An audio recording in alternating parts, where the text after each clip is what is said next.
Bueno, nuevamente un saludo de bienvenida a todos y a todas. Especialmente doy mi saludo de gratitud, de agradecimiento a los organizadores de este evento, a los moderadores, especialmente también a los que están acompañándome en esta disertación. Prácticamente el tema que voy a trabajar, uso patológico del Internet, complementa muy bien una ponencia que realizaron el lunes el doctor Andrés Tamayo sobre humanización de las TICs. Quiero expresar que antes de iniciar la ponencia como tal, no es ubicarnos en un punto a favor o en contra del Internet, sino hacer un análisis reflexivo, también desde un punto desde la bioética, para que analicemos cuál es nuestro comportamiento frente a los nuevos avances de la tecnología. Está muy bien que el hombre avance en la tecnología, pero a la vez el hombre debe avanzar en su nivel de comportamiento para hacer un buen uso de estas. Bueno, para dar inicio vamos a recordar un libro que publicó Nicholas Carr en el año 2004 que se llamaba La tecnología importa. Este libro no tuvo tanto auge en esa época, hasta el año 2009 cuando se convirtió en un bestseller. Claro está que este libro generó un impacto, que trató de mostrar el impacto negativo del Internet. Posteriormente el mismo autor publicó la superficialidad que está haciendo el Internet en nuestro cerebro. Digamos que el principal argumento del texto se centra en demostrar cómo el Internet está dañando nuestra manera de pensar, de aprender, y el autor decía que cómo se podía demostrar. Él dice que hemos perdido la calma, la atención, la concentración, el pensamiento profundo. A la vez este autor dice que el Internet nos está exponiendo a frecuencias, por decirlo así, de tecnología que en cierta manera pueden estar afectando nuestro cerebro, pero que no somos conscientes. Y que poco a poco esto se va a ir expresando con el paso del tiempo. Posteriormente, en Perú, el autor Mario Vargas Llosa publicó Más información, más conocimiento. Y en el año 2012, Juan Goytisolo publicó, parafraseando a este autor, Más y más información, pero menos importante. De esta manera quiero dar como inicio mencionando algunos de los libros tratados de este tema para ya de una cierta manera entrar en materia. A la vez es importante tener en cuenta a Gary Small, que es un neurobiólogo que junto a su esposa, que es escritora, es el autor del libro que prácticamente es el más conocido a nivel mundial sobre el cerebro digital, un estudio de cómo las nuevas tecnologías de la información también ha cambiado nuestro cerebro. Este libro sí quiero generar que los invito a todos a que lo leamos y que hagamos un análisis desde las diferentes áreas que nos encontramos, ya sean con nuestras familias, como docentes, como compañeros de trabajo. Bueno, continuando con el tema, vamos a hacer un recorderis de cómo inició el Internet. Recordemos que el Internet nació a principios de los años 60, cuando el Departamento de Defensa de los Estados Unidos encargó a un grupo de investigadores de Occidente la búsqueda de soluciones para la seguridad. El resultado pues, fue la red ARPA diseñada para la comunicación militar. En ese entonces, dichos investigadores no previeron el alcance de su invento, la base original de lo que hoy es la llamada la Internet moderna. Recordemos que esta red fue utilizada solamente para información militar, pero posteriormente pasó a las universidades. Fue hasta cuando el año de 1995 el Consejo Federal de la Red se refirió al Internet como el Sistema Global de Información. De esta manera concluimos que el Internet se ha convertido no solamente en un mar de información. Démonos cuenta que la red global de información nos permite comunicar no solo entre equipos, ni sobre la tecnología, sino lo más importante es que el Internet ha permitido comunicar a personas. No importa la cultura, el Internet ha traspasado la cultura de todo el mundo. Es así que diversos estudios han tratado de evidenciar los riesgos del Internet. Podemos encontrar, como mencioné al inicio, estudios que hablan a favor o en contra del Internet, pero revisando la literatura a nivel general, podemos encontrar que el Internet presenta los siguientes riesgos. Riesgos relacionados con la información. ¿Esto qué quiere decir? Información poco fiable, pérdida de tiempo buscando información, información inapropiada, información peligrosa y lo más importante para tener en cuenta es la información inmoral, especialmente a la que pueden acceder los niños y los adolescentes. Encontramos también riesgos relacionados con la comunicación interpersonal. Estos riesgos a qué hacen referencia. Bloqueo del correo electrónico. Encontramos mensajes basura, mensajes ofensivos, pérdida de intimidad. También en el Internet como en la vida real encontramos las malas compañías. Y especialmente donde las encontramos en los chats, en las redes sociales, ya que muchas personas crean perfiles falsos. Y en ocasiones la gente no piensa que pueden ser psicópatas que están buscando víctimas para actos violentos o delictivos. También en Internet se cometen actos ilegales y la gente no es consciente que así como en el mundo real, en el mundo del Internet también pueden haber acciones judiciales en contra de las personas que la ejecutan. Recordemos que en el Internet ya podemos ver lo que son amenazas, insultos, difamar a una persona. Otro riesgo relacionado con la actividad económica. ¿Esto a qué hace referencia? A gastos telefónicos, a estafas, a robos, a delitos de la propiedad intelectual.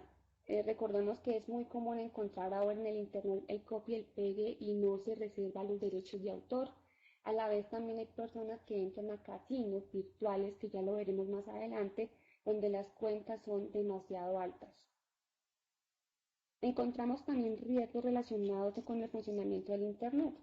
El Internet muchas veces es lento, es difícil el acceso, es imposible navegar, también podemos encontrar virus, podemos encontrar espionaje, cookies y como también lo mencionaré más adelante, estos episodios generan cibercrisis en las personas. Ahora vamos a ver el centro de esta disertación, que son las adicciones. Debemos tener en cuenta un punto. ¿Qué es una adicción? Y quisiera que todos ustedes pusieran mucha atención porque las adicciones a las sustancias presentan la misma adicción, la misma sintomatología que una persona adicta al Internet y también el mismo daño a nivel de cerebro. ¿Por qué? Si partimos que la adicción es una necesidad imperiosa y compulsiva de volver a consumir para experimentar una sensación de recompensa, de placer, que se caracteriza por euforia, alivio de tensiones, la persona repetidas veces va a querer esa dosis para poder sentir el mecanismo de defensa. En sí, en una adicción es un aprendizaje que con el paso del tiempo se hace patológico. ¿Qué significa con esto? Cuando es patológico, acaba arruinando el proyecto de vida de una persona. Y a la vez cuando acaba el proyecto de vida de una persona, interfiere el contexto, interfiere a quienes le rodean y por tanto el impacto es a nivel social. Recordemos que existen dos tipos de dependencia. Una que es la dependencia psicológica, que es una compulsión a consumir periódicamente, digámoslo así, una droga para experimentar un estado afectivo positivo. ¿Cuál es el estado positivo? Placer, bienestar, sociabilidad y liberarse a la vez de un estado afectivo negativo. En este caso, ¿qué puede ser? El aburrimiento, la soledad, la timidez, la tristeza. También existe un tipo de dependencia física, que es cuando una droga se incorpora en nuestro metabolismo. Cuando se incorpora en nuestro metabolismo necesitamos tener un umbral adecuado dentro de nuestra sangre para tener un buen funcionamiento. Esto sobre todo interfiere en el sueño, en el apetito, en la vida sexual de alguna persona. Y esto a la vez genera problemas secundarios que son problemas de memoria, problemas de aprendizaje, problemas de percepción, problemas de distorsión a nivel visual, auditiva y también tenemos una distorsión en el sentido del tiempo. Tenemos algún problema para pensar claramente y a la vez para resolver algunos tipos de problemas se nos disminuye la coordinación motora, la coordinación física, se nos acelera el corazón. Digamos que hay un desbalance en la homeostasis del organismo en el momento que se genera una adicción. Es de anotar que las adicciones generan un cambio a nivel del sistema de serotonina del cerebro y a nivel de la dopamina. Es decir, cuando existe el consumo de una sustancia, engañamos al cerebro. Porque en sí hay sustancias naturales que nos hacen sentir placer, pero cuando hay una sustancia sintética, engañamos al cerebro y hacemos que el cerebro se acostumbre a dicha sustancia para poder sentir euforia, tranquilidad, por decirlo así. Bueno, todo lo que les acabo de explicar es muy importante. ¿En qué sentido? Como les mencioné al inicio, el mismo mecanismo de cambio cerebral que hay con las drogas lo hay con el Internet. ¿En qué sentido? Para que exista una adicción, en pocas palabras, tienen que confluir tres elementos. Uno, que es la persona. Segundo, son las circunstancias personales determinantes. Y un tercero es la sustancia o una situación que produzca placer. En este caso, el Internet proporciona múltiples sensaciones placenteras, ya que la persona es incapaz de controlar el tiempo que está conectado en Internet. Pero en sí no digamos que una persona es adicta al Internet. Una persona lo que es adicta es a ciertas aplicaciones del Internet, como cuáles aplicaciones pueden ser el juego, el sexo, el cibersexo, que es como se debe mencionar, a las redes sociales y al juego compulsivo, que es lo que la mayoría de personas se encuentran involucradas en la actualidad. Si bien la teología de la adicción al Internet es aún desconocida, muchos autores han tratado de explicarla desde el punto de vista neurobiológico, que fue lo que mencioné con la dopamina y el cambio en el cerebro, a nivel de factores psicológicos y a nivel de factores sociales. ¿En qué sentido? La literatura y muchos estudios han evidenciado a nivel de adicciones generales y también uno que otro caso que han trabajado de adicción al Internet, que son personas con baja autoestima, son personas tímidas, son un poco inmaduras, digámoslo así, emocionalmente, son personas que la red en sí les proporciona un refugio donde pueden socializar de forma anónima y dejar salir todo aquello que no expresan, por decirlo así, en público. Además, facilita la adicción porque no hay un control social. Recordemos que muchos de los actos que se hacen, que la persona quiere hacer, debido a las leyes, al control social, la persona se inhibe. Pero en el caso de Internet, por el anonimato, la persona al contrario, más exacerba esa sintomatología, ese comportamiento porque siente que nadie lo va a descubrir y que de esta manera puede sacar lo que realmente es. Además, también la persona si no siente la vergüenza, puede abordar elementos o conversaciones que no lo haría públicamente, especialmente en qué tema se ve, en pornografía, en casinos. Una persona no va a estar en un casino 24 horas, pero una persona puede estar en un casino virtual las 24 horas del día. Digamos que una persona no puede frecuentar casas del emocionio todo un día, pero la red le da para estar 24 horas conectado con pornografía. Estos aspectos que acabo de mencionar se vuelven estimulantes para la persona, se convierten en un reforzador y por eso hace que la persona no tenga control y cada vez esté más inmersa. Es importante anotar que cuando una persona tiene adicción presenta un síndrome que se llama abstinencia, que se manifiesta con ansiedad, sudoración, pérdida de control porque ha dejado de consumir la droga. Se ha evidenciado que en el Internet también sucede lo mismo. Las personas que no acceden a Internet empiezan a tener temblores, ansiedad, estrés, irritabilidad. Bueno, ¿qué otra cosa les cuento de la adicción al Internet? Bueno, como les mencioné hace un momento, entramos a lo que es las redes sociales, porque igual es un punto clave en la adolescencia y no solamente en la adolescencia, se está encontrando personas de cualquier edad, clase social, envueltas en las redes sociales. En sí, una red social es un punto de encuentro, un punto de reunión de personas que pueden tener intereses comunes, las cuales se contextualizan en la red de Internet. Pero las redes sociales que mayormente están visitando nuestros jóvenes, y no solamente los jóvenes, sino los adultos, es el Facebook y el Twitter. Digamos que en el Facebook se está encontrando la mayoría de veces perfiles falsos. Estos perfiles falsos llevan a nuestros chicos al grooming, que más adelante les voy a explicar qué es, al cibersuicidio, al ciberacoso, y quiero que le presten bastante atención pues por el costo social que tiene este.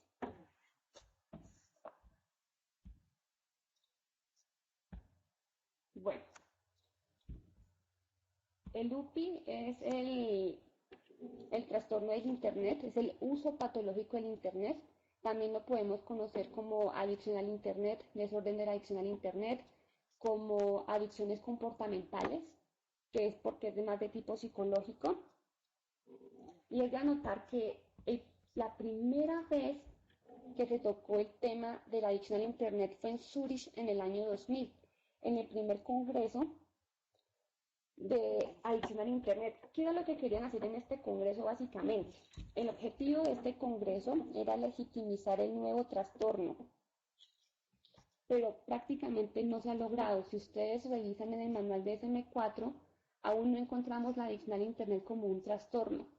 Muchos psicólogos, en mi caso yo también, trataríamos de involucrarlo dentro de los trastornos de control de impulsos, porque la persona no puede controlar el tiempo que está navegando, pero hasta el momento no ha sido posible involucrarlo dentro del DSM-4. Lo que sí se generó a partir del año 2000 fueron múltiples investigaciones, especialmente las han realizado en estudiantes universitarios para tratar validar de una manera científica pues este uso patológico del Internet. En fin, la adicción al Internet, el uso patológico, se ha definido como un patrón de conductas que incluye el abuso de las aplicaciones específicas del Internet. Recordemos que esas aplicaciones son las del cibersexo, la del ciberjuego y la de las redes sociales especialmente. Bueno, continuemos. Bueno, el primero en proponer el término de uso patológico en Internet fue el psiquiatra estadounidense Ivan Goldberg en el año 1995 a descubrir un uso compulsivo del Internet. Pero hasta el año siguiente, cuando la psicóloga Jung fue la primera que publicó un informe detallado de un uso problemático del Internet. Para muchos va a ser extraño saber que la primera persona que le diagnosticaron con uso patológico del Internet, todos pensaríamos que es un niño, que fue un niño, un adolescente, pero no. En este caso, fue una mujer ama de casa de 43 años, fue una mujer no orientada a la tecnología y digamos que con una vida hogareña satisfactoria. No presentaba adicción a sustancias ni antecedentes psiquiátricos, solo que después de los 3 meses de descubrir las salas del chat, estaba ocupando hasta 60 horas por semana en línea. Digamos que esta paciente refirió un término impactante. Decía que se sentía excitada cuando se sentaba al frente del ordenador, deprimida y ansiosa e irritable cuando se desconectaba. Esta misma paciente refirió que era como si estuviera adicta al alcohol. Esta persona empezó a hacer caso omiso de las tareas domésticas, había renunciado a las actividades sociales que solía disfrutar, eso es lo que reporta la paciente, se había separado de su esposo y de sus hijos. Por tanto, Jung, esta psicóloga, definió que el uso patológico de Internet era un trastorno del control de impulsos, puesto que presenta las características de los trastornos de dependencia, pero no relacionados por una sustancia o por intoxicación. Bueno, Jung a su vez modificó los criterios para el trastorno de juego patológico, que ya se los voy a mostrar, y los adaptó para el uso patológico del Internet, y planteó que era al menos 5 criterios para poder diagnosticar a una persona con trastorno del Internet. En estos momentos, a medida que voy leyendo los criterios diagnósticos, por favor, cada uno de nosotros pensemos si nos está pasando esta situación o si algún familiar o si somos docentes, alguien cercano presenta esta sintomatología. El primero es un sentimiento de preocupación por el Internet. Piensa acerca de anteriores o futuras actividades en línea. El segundo es, siente la necesidad de aumentar la cantidad de tiempo usando Internet para alcanzar satisfacción. Esto en el caso de las adicciones, ¿qué significa? La tolerancia. Cuando una persona consume drogas, siempre tiene que aumentar la dosis para sentir la misma sensación de placer y de recompensa. En el caso del Internet, sienten la misma necesidad, de ejemplo, de estar chateando con más personas, de chatear durante más horas. Ha realizado esfuerzos repetidos sin éxito para controlar, disminuir o detener el uso del Internet. Con este criterio, con el criterio 3, decimos que es un deterioro, que es un problema en el control de los impulsos. El cuarto, se ha sentido inquieto, malhumorado, deprimido o irritable en sus intentos para detener el uso del Internet. Este cuarto criterio nos evidencia totalmente el síndrome de la abstinencia, que se caracteriza por estar irritado, deprimido y ansioso. El quinto, ha estado más tiempo del que pretendían en Internet, es decir, las recaídas, como en las drogas. Una persona deja un tiempo y dice, bueno, yo mañana no voy a consumir, trataré esta semana de no consumir. Lo mismo le pasa al adicto al Internet. El día de hoy voy a navegar no 10 ni 12 horas, voy a tratar de navegar 8 horas, pero es imposible controlar este tiempo. El sexto, ha estado en riesgo de perder alguna relación importante, un trabajo, una oportunidad de educación debido al Internet. Como nos podemos dar cuenta haciendo el análisis de esta información, una persona no es consciente que tiene una adicción al Internet hasta cuando no empieza a haber deterioro de su vida laboral, de su vida familiar, de su vida académica. Y empieza a tener un abandono total de esas actividades. El séptimo, ha mentido a miembros de su familia, al terapeuta o a otros para ocultar la importante relación con el Internet.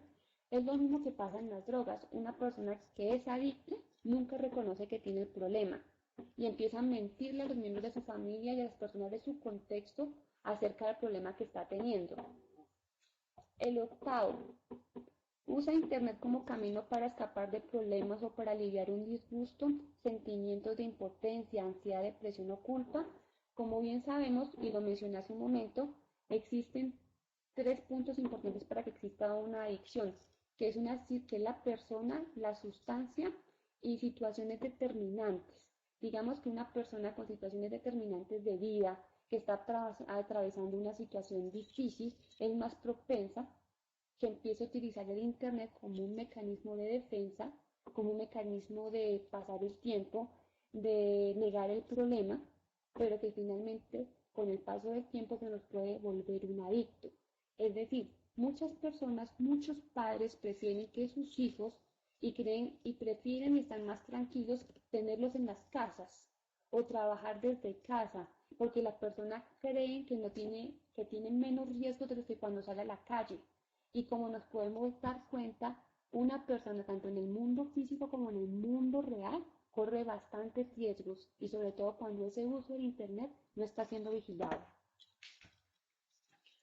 Bueno, a la vez, terminándoles de contar un poquito como para el criterio diagnóstico, encontramos que también existen muchas escalas para tratar de encontrar la adicción al Internet.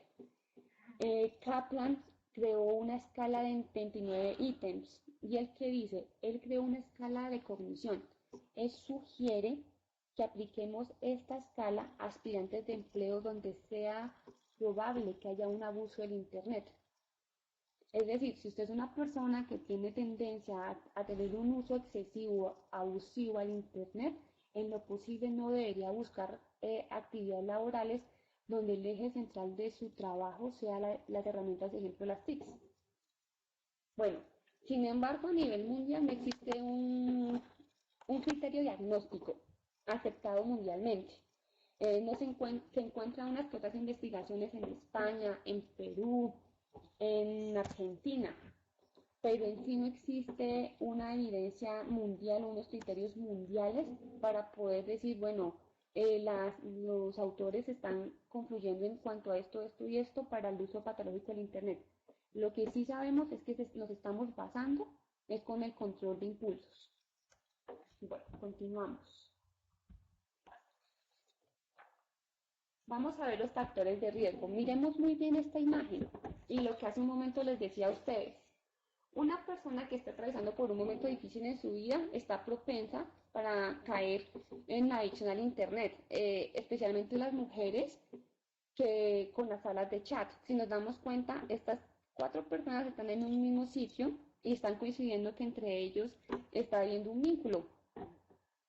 Por eso mismo, Carbonell y sus colaboradores en el año 2008 mencionaron que en el uso patológico del Internet podemos encontrar en cualquier grupo de edad, en cualquier grupo social y en cualquier grupo económico. O sea, esto no es para gente de estrato bajo, para gente con poca formación académica o gente que no tenga trabajo, se está encontrando en diferentes situaciones y en cualquier grupo, como lo mencionamos.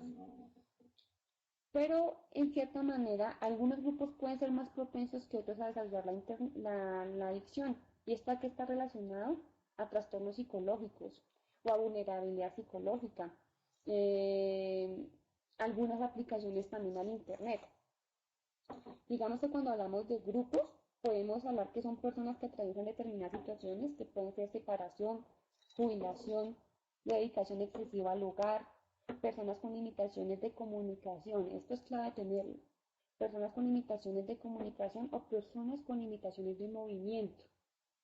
También encontramos personas que utilizan el Internet para conocer gente, para conseguir un soporte emocional, para buscar estimulación sexual, para buscar compañía, para buscar amor. Personas con trastornos mentales o de personalidad que, como lo mencioné hace un momento, pueden crear fácilmente un perfil ficticio que o lo crean para poder conseguir a alguien por su baja autoestima o porque de por sí ya hay un problema psiquiátrico de base. También, ¿quiénes son poblaciones más propensas? Personas con trastornos de personalidad y personas que hayan sido exalcohólicas o exadictos. Recordemos lo que les mencioné hace un tiempo. Las personas que son adictas impactan su cerebro. En el momento que dañan sus mecanismos de dopamina, las personas alteran el funcionamiento normal de recompensa de su cerebro y por tanto las capacidades que nos encontramos en el lóbulo frontal, que son las capacidades de decisión, de pensar, de analizar. Bueno, también como hace un momento dijimos que personas con características de personalidad determinantes, las volvería a mencionar que son problemas con baja autoestima, personas de necesidad de sentirse queridos y reconocidos, son personas que se sienten infelices, que tienen carencias afectivas, son personas inseguras, personas que se sienten solas. También podemos encontrar personas que están buscando sensaciones placenteras cotidianamente, o sea, y les gusta estar en la fantasía, creando identidades ficticias, o sea, se meten en aquel mundo imaginario que solamente en el Internet lo podrían vivir y no lo podrían vivir en cualquier otro lado. También tengamos en cuenta que la población de riesgo, el grupo de riesgo más grande son los adolescentes. ¿Y en qué sentido? Recordemos que la adolescencia representa un periodo en el cual la identidad de la persona se está formando. Se inicia la búsqueda de relaciones sentimentales. Y recordemos que los adolescentes, algunos porque estamos en el mundo de la moda, de la belleza, son un poquito más inseguros. También encontramos adolescentes con baja autoestima, adolescentes con fobia social. Ellos cómo perciben el Internet, ellos en vez de percibirlo como una amenaza, lo perciben como una ayuda. ¿Y por qué? Porque en este medio no se sienten inhibidos para expresar lo que sienten, lo que quieren, y de esta manera, desafortunadamente, son más susceptibles a la adicción. También los estudiantes universitarios que salen del hogar, que salen del país, que inician una vida o que llevan una vida estresante por la necesidad de conectarse con sus previos amigos y a la vez en la búsqueda de nuevos amigos, pueden caer en adicción al Internet. También recordemos que que el acceso al Internet es libre, tanto en las universidades como en los centros comerciales. Encontramos una Wi-Fi gratuita y la persona empieza a girar solamente alrededor de sus redes sociales. Bueno, para continuar. Síntomas. Bueno, como siempre estas imágenes, aunque son un poco graciosas, son muy contundentes de la situación, ¿no? Pongámosle como siempre atención a los síntomas, pensemos en nosotros y en las personas que nos están rodeando. Tenemos unos síntomas sociales, la persona, por favor chequen esto, si ustedes son padres de familia y sus hijos empiezan a rechazar el contacto con ustedes, el contacto con la familia, a salir de paseo un domingo, a salir a cenar, parémosle bola si se la pasa más en el iPad, en el celular o en el computador. Rechaza paulatinamente el contacto con la familia, amigos y la pareja. Mienten a sus familiares, amigos y compañeros sobre el tiempo que dedican a navegar. A nivel de síntomas psicológicos, encontramos los siguientes. Sienten una euforia, un placer increíble al conectarse. Una necesidad de estar conectados a costa de otras actividades. No importa lo que la persona tenga que hacer, es más importante y es más beneficioso y placentero estar en Internet. Un sentimiento de vacío, depresión y frustración al no estar conectado. Lo que les mencionaba hace un momento, el síndrome de abstinencia. La persona tiene que controlarse más, perdón que se me pasó la diapositiva. La persona tiene que pasar más tiempo en el Internet para seguir su sensación de placer. La persona tiene distorsión cognitiva. ¿En qué sentido? Cuando una persona niega el tiempo que está conectado, niega las actividades que está realizando en Internet, ya tenemos distorsiones cognitivas. Esta persona puede empezar a crear un mundo ficticio y se empieza a alejar de la realidad. Empieza también a perder la noción de lo que es el tiempo y el espacio. Y lo que les digo, lo que es el mundo real y el mundo que existe, aunque la parte virtual puede ser una copia de lo real, no es totalmente así. Una persona puede sentir agitación, irritabilidad, si no es posible navegar, si no es posible ingresar al Internet, la persona lo que le da, como denomina Wellnach en el año 2005, una cibercrisis. Y yo les pregunto, ¿a cuántos de ustedes, a cuántos de nosotros no nos ha dado una cibercrisis? Que el Internet está lento, que tenemos que revisar el correo, que tenemos que hacer X, Y actividades en el Internet y nos volvemos ansiosos, bruscos, irritables y nos calma cuando podemos acceder al Internet. Hagamos un análisis de nuestras propias vidas, por favor. Bueno, continuemos. A nivel de las consecuencias físicas, una persona puede generar el síndrome del túnel carpiano. Hay personas que lo que hacen es estar todo el día durmiendo y en la noche, mientras que el resto de la gente comúnmente está durmiendo, esta persona está conectada. Ojo con eso, por favor, porque son personas que en el día están durmiendo, que a toda hora expresan tener dolores de cabeza, como si fueran migrañas, dolores de espalda. La persona que tiene adicción al Internet abandona sus actividades diarias. Las actividades diarias, ¿cuáles son? El bañarse, el alimentarse, las actividades cotidianas que pueden ser laborales, académicas, entre otras.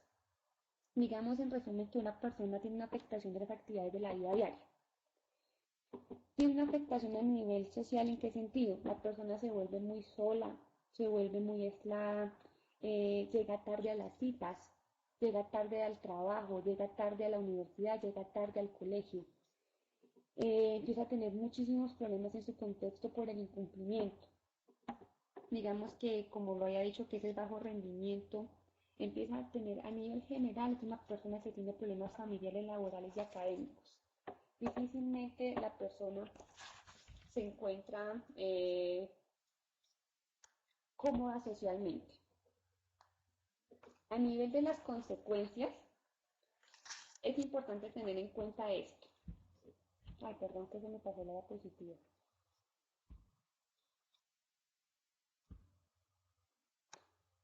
Bueno, hay consecuencias que son comúnmente fáciles de analizar, que son comúnmente fáciles de comprender. Pero yo no sé si ustedes, los que están presentes escuchando esta disertación, han escuchado el ciberacoso y cómo el ciberacoso puede llevar a nuestros adolescentes al cibersuicidio.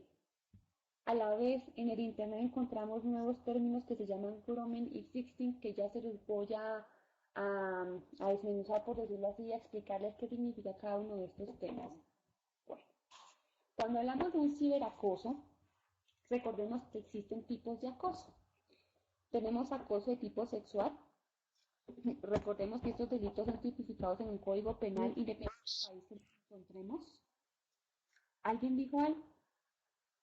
Bueno, continúo. Recordemos que tenemos otros tipos de acoso, que es la exclusión social, el aislamiento, la ignorancia, la humillación a la persona. Y hay otro tipo de acoso que es el psicológico, que es cuando le hacen persecución a la persona, cuando le violan su intimidad y a la vez hay intimidación, cuando hay chantaje, cuando hay manipulación y cuando hay amenaza. Ustedes conocen el término común cuando decimos que es el bullying. Mi hijo sufre de bullying, mi sobrino. En noticias, no importa el país, estamos viendo de casos de bullying en los colegios. Ahora estamos encontrando la moda del ciberbullying a través de las redes sociales. Bueno, una persona que empieza a acosar a otra, ¿cuál es el perfil de aquella persona? Es una persona que siempre va a tener un comportamiento provocador e intimidatorio, es un poco agresivo, es muy conflictivo, tiene unas pocas, la relación familiar, digamos lo que es poco afectiva, tienen poca aceptación entre sus compañeros y por eso a través de las redes empiezan a intimidar a los otros compañeritos. Y recordemos que el que está siendo acosado puede empezar a desarrollar conductas como evitación, no quiero ir al colegio, no quiero salir a la calle. Sí, les genera muchísimo miedo las relaciones sociales. Ahora sí tratemos el tema que yo les decía, el grooming. ¿Qué es el grooming? Es una captación de menores con fines sexuales. Es un repertorio de conductas que hace una persona adulta para ganarse la confianza de un menor a través del Internet. ¿Con qué fin? ¿Con qué fin tiene estas conductas? Con el fin de una construcción de índole sexual, es decir, que el niño le empiece a pasar imágenes privadas a este adulto. Empecemos a tener en cuenta cuáles serían las fases del grooming. En el grooming empieza a haber unos establecimientos de lazos de amistad, entre comillas, inofensivos. Esta persona se puede hacer pasar por alguien menor, pero es un adulto en sí. Empieza a obtener información del niño, empieza a conectarse con otros amigos de este mismo niño, ya sean sobre todo a nivel virtual, ¿no? En las redes sociales. Empieza el inicio de imágenes comprometedoras y empieza el ciberacoso, empieza el chantaje y empieza a generarse una alarma social. Es importante que muchas veces estas personas utilizan programas que ya existen de videos, que son previamente grabados y que parecieran que los están pasando en vivo y en directo, pero no lo son. Eso motiva a la otra persona, en este caso al niño, a que él también haga esas imágenes y se proyecte en vivo, pero fue engañado. Empieza a jugar ahí. Si no me empieza a jugar un chantaje, ya le entregó fotos y si no me sigue entregando fotos, si no se sigue presentando por la cámara, yo le voy a hacer un chantaje y voy a presentar todas sus imágenes a nivel social. O sea, eso se vuelve en una situación demasiado difícil y muy compleja para manejar para nuestros niños, para nuestros adolescentes. Pensemos que en estos momentos estamos envueltos en una situación de esta, ¿qué sería lo correcto para nuestros hijos? Ahí hablaremos nuevamente de las consecuencias, como en la vida real. Al chico le va a empezar a dar miedo salir de su casa, va a empezar a tener inseguridad en las relaciones interpersonales y sobre todo lo que va a tenerle mucho miedo es a la humillación en pública por ver sus desnudos. Puede empezar a tener un rendimiento escolar bastante significativo y unos cambios en el carácter y en el comportamiento. Así que por favor, ustedes los que sean padres de familia, mucho cuidado y si somos docentes también. En el sexting, ¿qué pasa en el sexting? En el sexting consiste en la difusión o publicación de contenidos, principalmente fotografías o videos de tipo sexual. Pero ¿qué pasa con este sexting? Si nos damos cuenta, en las redes sociales, por medio de los celulares, es muy fácil que los niños, los adolescentes, en esa etapa de estar conociendo su sexualidad, empiezan a tomarse en fotos un poco comprometedoras, fotos donde muestran un poco más de lo que realmente deberían mostrar. Y estas fotos son captadas por pedofílicos muchas veces o por gente que hace tráfico en pornografía infantil. O sea, es un niño en este caso que no hubo un adulto que lo esté manipulando. En este caso, el mismo niño es el que se está poniendo en riesgo mostrando todas estas fotos, tomándose estas fotos y dejándolas en la red.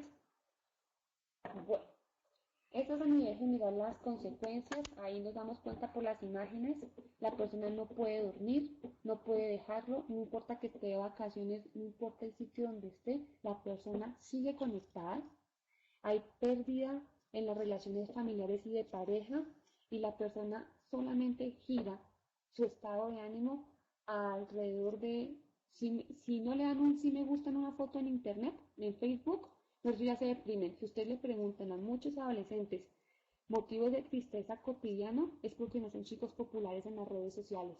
Porque si a una compañera o un compañerito le colocaron un me gusta, ya esa persona no, Dios mío, de por sí ya empieza a desencadenar una baja autoestima y a realizar comportamientos poco inadecuados y coherentes a la situación. Se me olvidó comentarles hace un momento que cuando hablábamos de la vulnerabilidad que tenía una persona para ser adicta a Internet, hablábamos de las psicológicas. Muchas veces hay comorbilidad, que significa cuando existe asociación con otro trastorno entre la depresión, una ideación suicida o un trastorno del estado de ánimo que puede ser un trastorno afectivo bipolar con adicción al Internet, para que también lo tengamos en cuenta.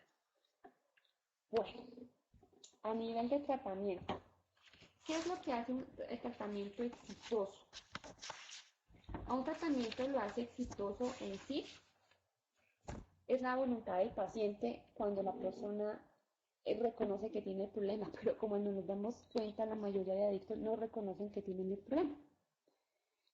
Ni todas las adicciones en drogas son similares, ni tampoco las personas que las están enganchados. Muchas veces se utiliza el término engancha a la persona que está pegada al Internet. Sin embargo, digamos que hay un cierto aspecto común en la motivación para el tratamiento, en la elección de un objetivo terapéutico, en la selección de las técnicas de intervención.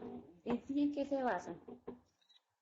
Una primera fase en que hacemos un control del estímulo, que lo ideal sería una abstinencia total, no conectarse. Una segunda fase apropiada sería la exposición al estímulo. Poco a poco irse conectando, pero con apoyo de la familia, que la familia le ayude a controlar las horas de navegación. Y un tercer paso de fase de tratamiento exitosa sería la prevención de recaídas. Si nos damos cuenta, mencionamos las mismas que en una adicción por sustancias. Cuando hablamos de una prevención de recaídas, es reestructuración cognitiva, es decir, empoderar a la persona que es capaz de controlar el tiempo que está navegando por el Internet, que es capaz de superar su problema y que puede volver a navegar cortas horas sin necesidad de volver a caer.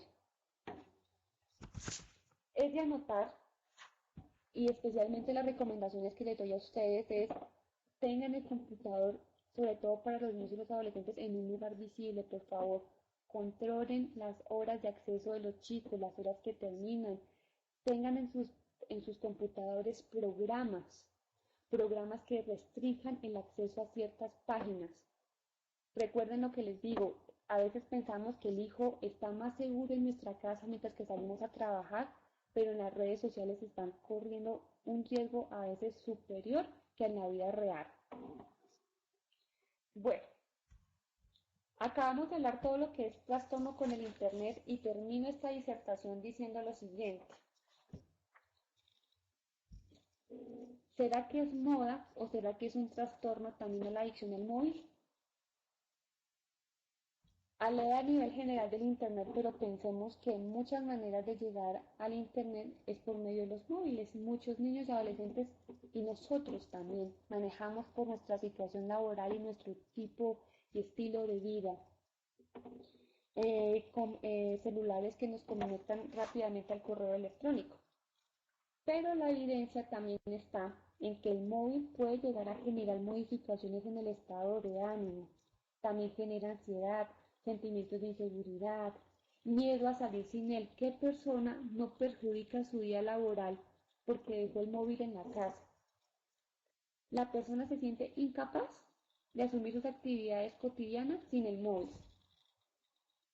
Se puede también observar dependencia psicológica por la incapacidad de controlar su uso. Igual tiene efectos negativos a nivel de una cuenta mensual, a nivel de problemas en el ámbito familiar, laboral, en el ámbito de pareja. Y además hay que tener también en cuenta que el móvil también emite microondas, o sea, ya radiofrecuencias que interfieren en el sistema nervioso reproductor, endocrino, inmunológico de nosotros, especialmente el de los niños y adolescentes.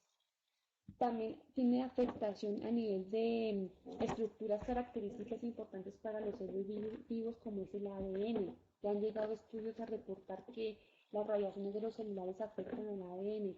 Cuando hay una afectación en el ADN, hay afectación a la descendencia, hay problemas de salud. Ya para terminar y para resumir, nos damos cuenta que no podemos decir ni asumir una posición a favor o en contra de las redes sociales, ni mucho menos de las TICs. Si no fueran por estas, no estaríamos en estos momentos reunidos comentando este tema. Lo que sí nos queda trabajar, por favor, es la educación en el uso de las TICs.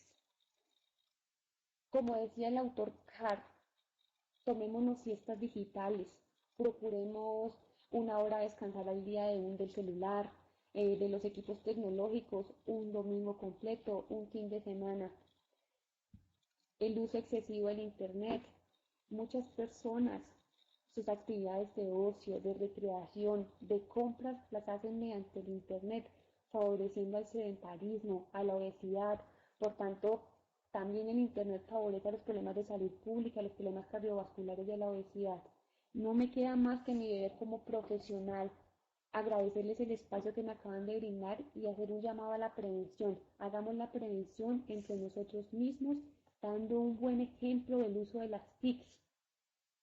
Y a la vez hagamos un control desde nuestras casas y nuestros lugares de trabajo.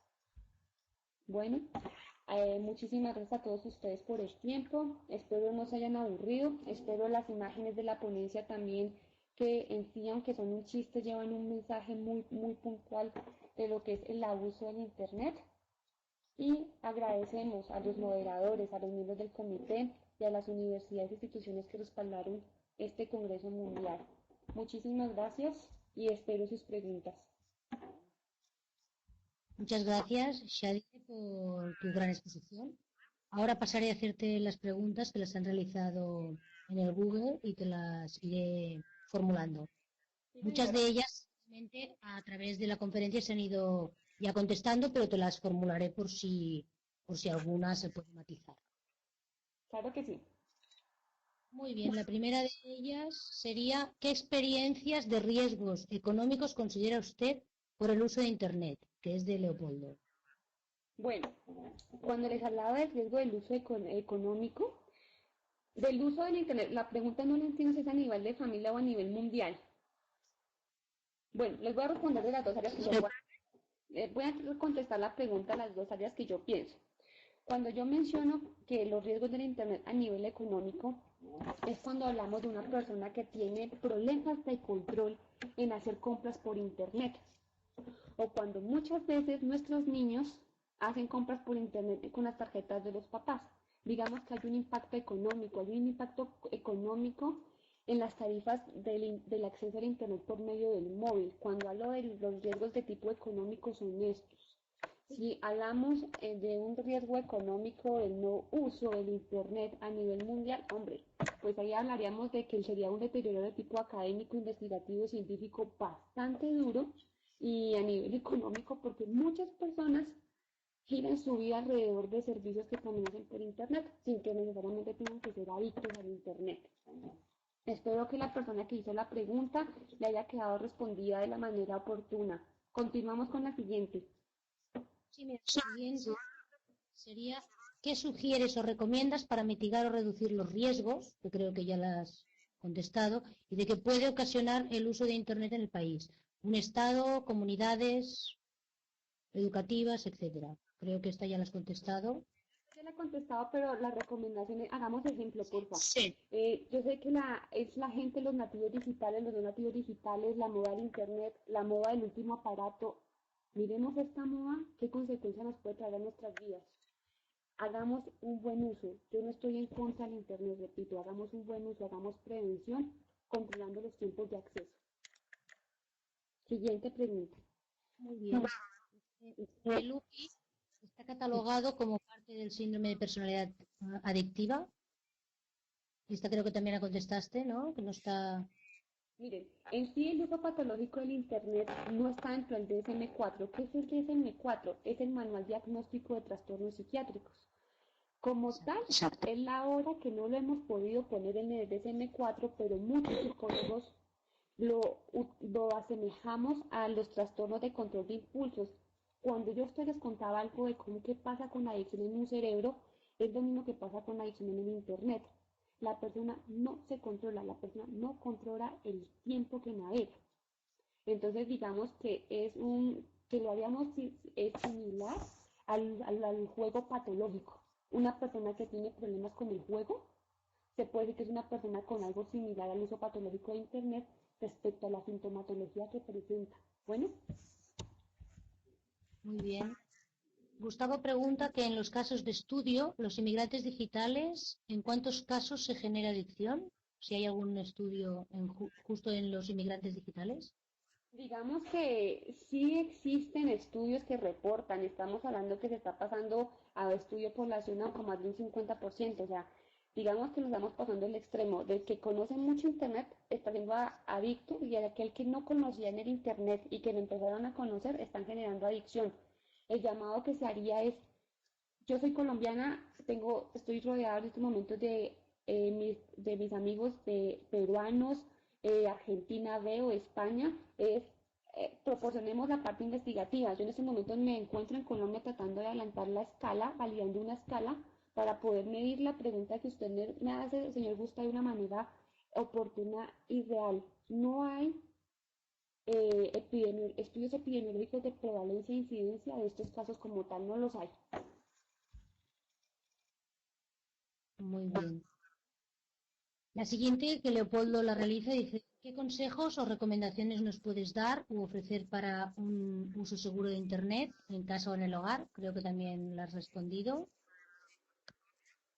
Sí, la idea también es naveguemos según lo que estemos buscando, no nos dejemos llenar de tanta información, seamos selectivos en información, si es información académica, pues busquemos bases de datos propicias para buscar la literatura, si es información de compras o información que la gente comúnmente de etiquetes, vuelos hacen por internet, busquemos las mejores páginas y no nos dejemos llenar de información inoportuna, ineficaz, inoficiosa para nosotros. Sí, también bueno añadir, hay muchísimos recursos que pueden cortar estas páginas a los alumnos.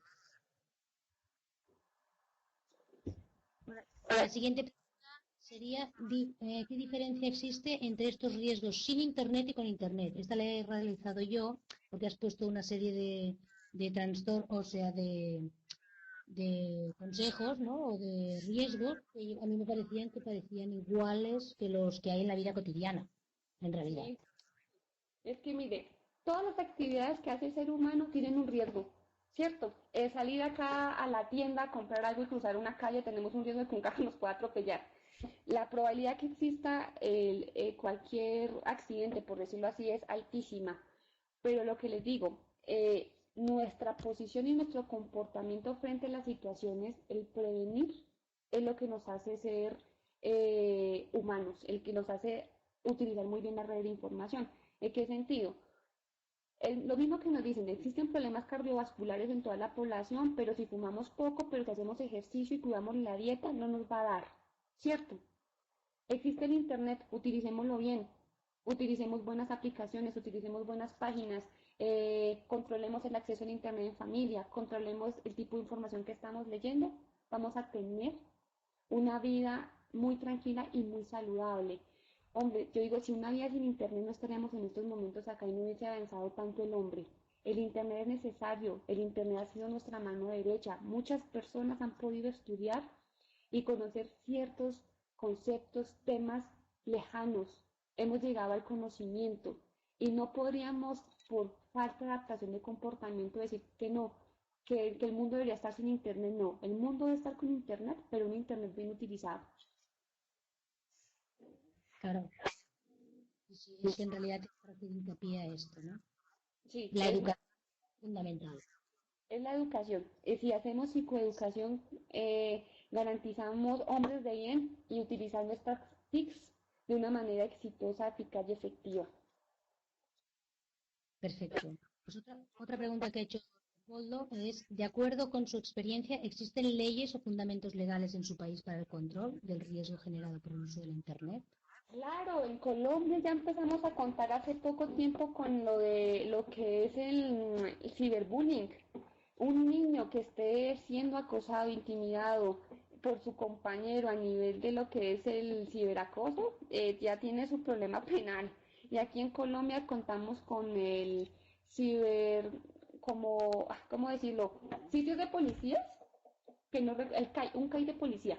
En Colombia contamos con CiberCAI, por decir así, donde nosotros podemos reportar las amenazas y chantajes y se hace la respectiva búsqueda. Una persona que amenaza a otra por Internet o que comete actos delictivos por Internet en nuestro país es castigada. Exacto, sí, en España también. Sí, en la mayoría de países, si mal no estoy, ya estamos así. Muy bien. La última cuestión sería que si podrías escribir la biografía que has dictado al principio de todo, has hecho referencia al principio de tu conferencia. Claro, ya se las escribo. El libro de Carr, que es el libro como y otro libro que les conté de un neurobiólogo que estudió con su esposa, El cerebro digital, ya se los voy a escribir. Bueno, ese libro, comprarlo acá en Colombia ha sido un lío. Mejor dicho, para que me lo consiguieran fue súper rapado. No sé en los países de ustedes cómo sea. ¿Alguna otra pregunta? Perfecto, yo creo que se han hecho todas las preguntas, que las otras han sido ya contestadas a medida que ibas contestando algunas preguntas. Si alguien tiene que hacer alguna, la puede escribir aquí en el chat. Claro que sí, acá estoy atenta a las preguntas y voy a buscar la referencia. Bueno, Sí, veo que no se escribe ninguna pregunta, por lo tanto, pues bueno, damos por concluida la conferencia. Muchísimas gracias por haber realizado esta conferencia tan interesante y muchísimas esperamos. no, de verdad, enormemente agradecida por el espacio porque más que hablar de la clínica, más hablar de los impactos en el cerebro, es decir, Dios mío, esto nos puede ocurrir a cualquiera de nosotros en cualquier momento. Hagamos prevención. Gracias por el espacio para hacer un llamado a la prevención. Ay, mira, aquí Leopoldo nos hace una pregunta, dice, ¿cómo detectar si un niño nativo digital puede estar convirtiéndose en adicto? Recuerden lo Yo que les digo. Es un niño que evita salir con la familia. Es un niño que evita hacer otras actividades. Ejemplo, si el niño jugaba fútbol, ya no quiere jugar fútbol. Si el niño se la pasa más de 8 horas, es que ni siquiera debería estar tanto tiempo en Internet. Contemos, el abuso se da por la frecuencia y el tipo de páginas que se entran. ¿Sí? Las horas, porfa, controlémosle las horas de Internet. Aquel niño que se vuelve ansioso, irritable, grosero. Sobre todo la pregunta se la podré responder para que tengan en cuenta el nivel de los niños que juegan por Internet. Los videojuegos.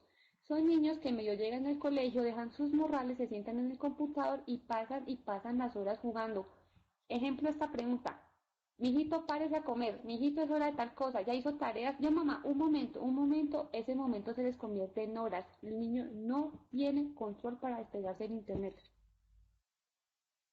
El niño empieza a sentirse muy cansado. Porfa, papitos, si vemos a los niños cansados, miremos qué están haciendo en las noches anteriores. Miremos si mientras que ustedes están durmiendo, el niño está jugando o el niño está navegando por Internet. La sintomatología es como cuando un niño empieza con la adicción a las drogas, es muy notoria. A nivel físico, a nivel psicológico, a nivel social, las sintomatologías que mostré en las diapositivas son las más claras.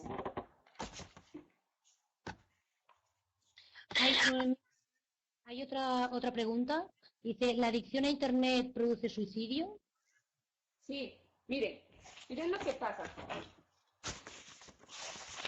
No es que la adicción a Internet propiamente se convierta en suicidio, sino en un factor de riesgo para el suicidio. ¿En qué sentido? ¿Se acuerdan cuando les hablaba a todos del ciberacoso? Del sexting, del grooming, cuando un niño se ve envuelto en una situación de estas, ¿a qué lo llevamos? Al suicidio. En Internet, si ustedes se ponen a buscar cibersuicidio, encontramos que, ejemplo, en Colombia, un muchacho se conectó y dijo, hagamos múltiples suicidios mañana en el mundo. Y hemos visto ya noticias por Internet de que alguien llegó al suicidio a alguien por medio de las redes sociales. Entonces, digamos que en sí no es que el Internet lo haga, pero es un factor de riesgo por la utilización que se le hace, que una persona lleve a la otra al suicidio, una persona que buscó un vínculo afectivo por Internet, una relación amorosa, y que fue frustrada al final, es una persona que se nos puede suicidar, al igual que en el mundo real. Recordemos que la mayoría de suicidios se llevan por la frustración a nivel amoroso.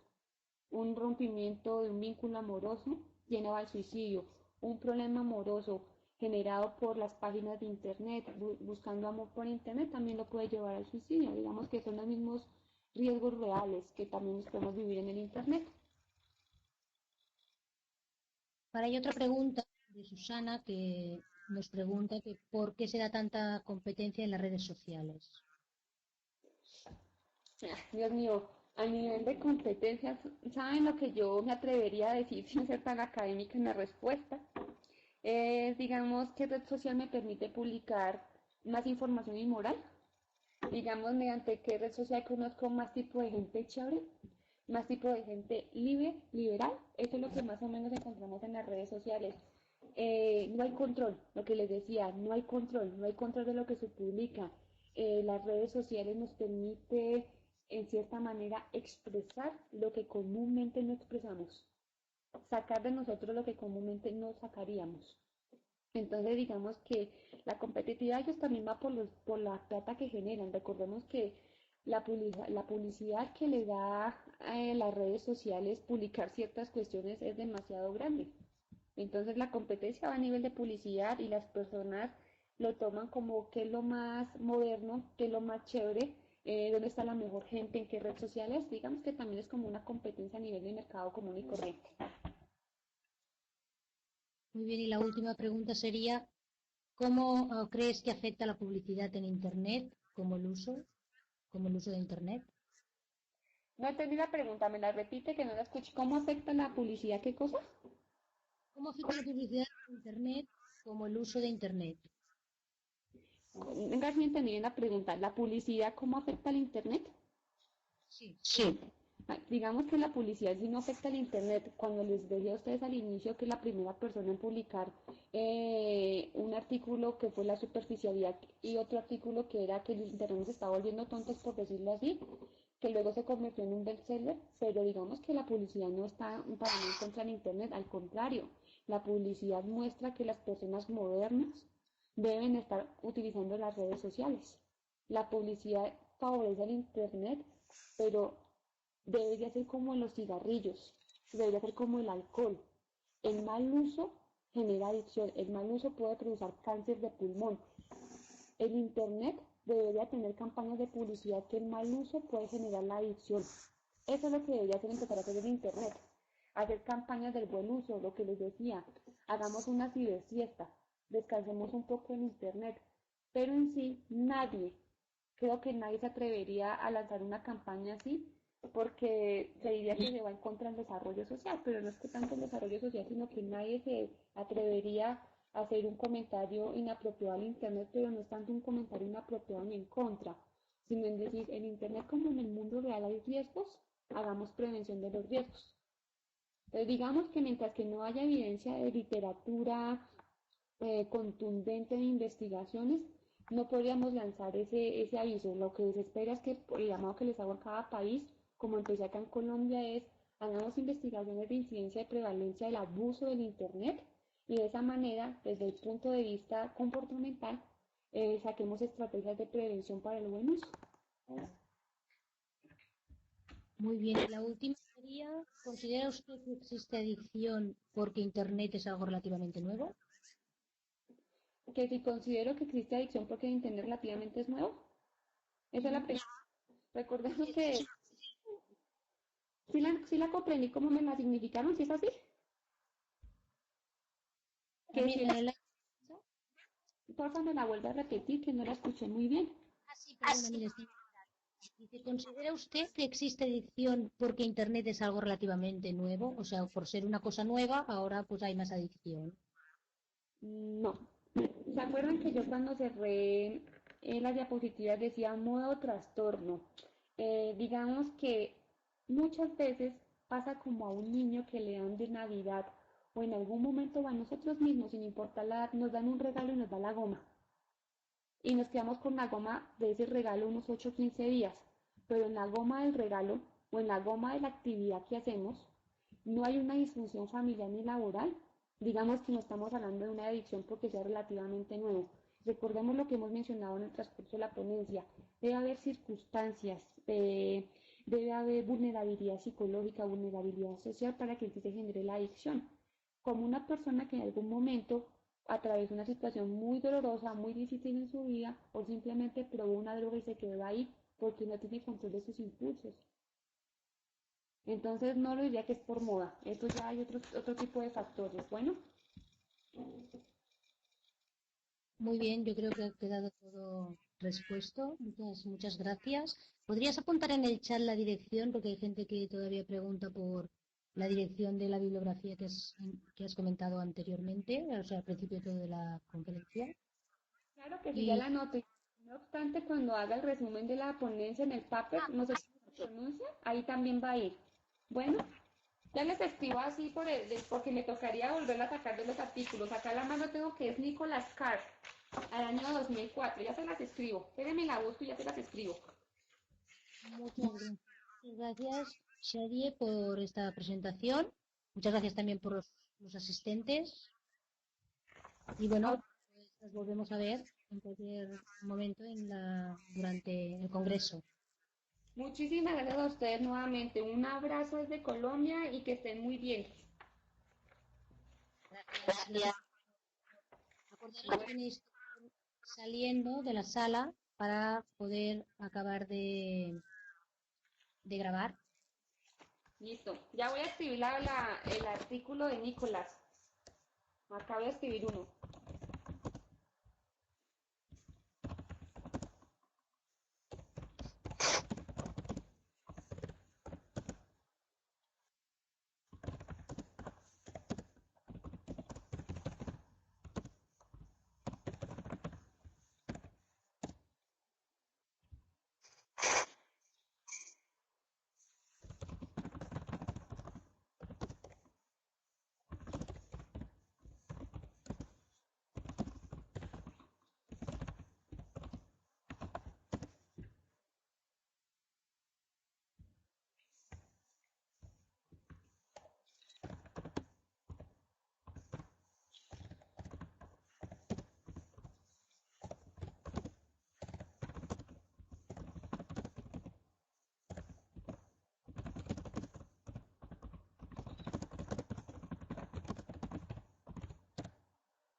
Shaye, Señora, sí, Susana, soy. Buenas. Lo que acabas de comentar de cuidado. No le escucho, por favor, no escucho. Hola. acabas de publicar la superficialidad es del mismo autor, de Nicolás Carr. Sí, señora. Gracias. No, señora, con gusto.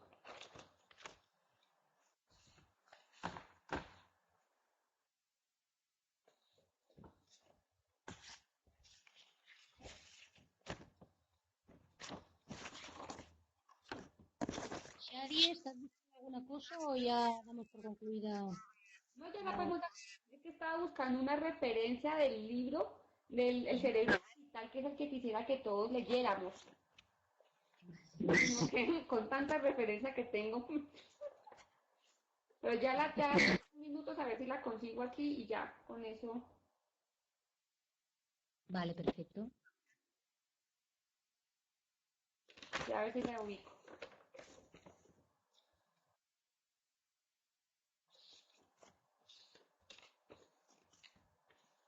Ah, ya la encontré. Este libro es muy bueno también. Es de Gary.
Listo, ya terminé, ya encontré el nombre del libro. Ahora sí los dejo, muchísimas gracias. Muchas gracias a ti por tu presentación. Y bueno, si no te escribiremos directamente. Vale, Gracias, muchos aplausos. vale, dejo mi correo para cualquier cosita. Bueno, Dios los bendiga. Un abrazo y gracias por el espacio. Gracias. Para cerrar común y corriente, ¿ya cierro? Sí, cierro común y corriente. Listo, un abrazo para todos. Voy a cerrar el micrófono y cierro. Con el éxito, con el éxito.